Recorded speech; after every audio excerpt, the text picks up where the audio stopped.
Why is DoorDash pouring millions of dollars into New York City elections? These are the billionaires who own DoorDash. They started DoorDash in 2013 while they were students at Stanford. Their company flourished, and by 2020, DoorDash was valued at $70 billion, which made these three guys billionaires. God bless America.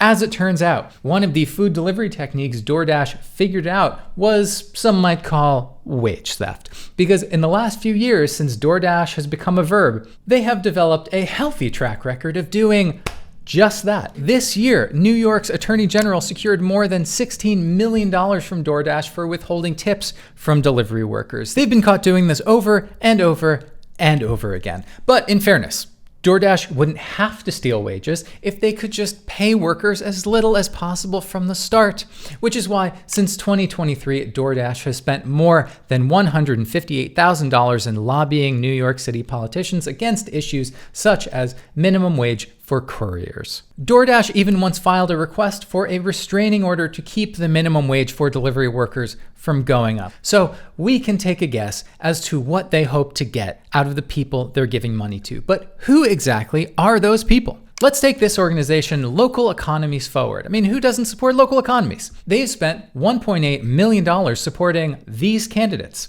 and 100% of that $1.8 million came from DoorDash. The person who got the biggest share, though, was Andrew Cuomo, because over his career, he has shown that he is a friend of big business. This is someone who, while he was governor, went out of his way to divide the local labor movement. His tactic was to keep private sector unions happy, which meant they wouldn't be striking or demonstrating against their employers.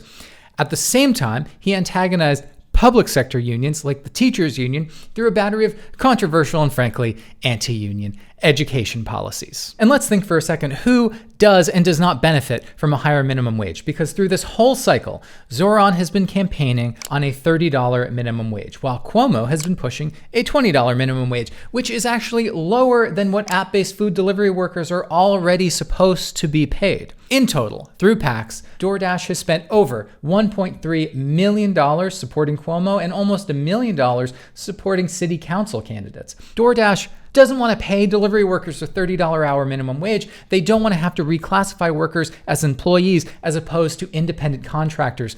Los Deliveristas Unidos, an organization made up of delivery workers, they haven't endorsed any candidates, but it's not hard to figure out who they're aligned with. DoorDash doesn't want to deal with any of that. They're looking to support politicians who are easy to work with and amenable to compromise. And after a few billionaires in their company hand you over $1 million, who wouldn't be amenable to some compromise? Don't wish evil Andrew for mayor. Dream for NYC.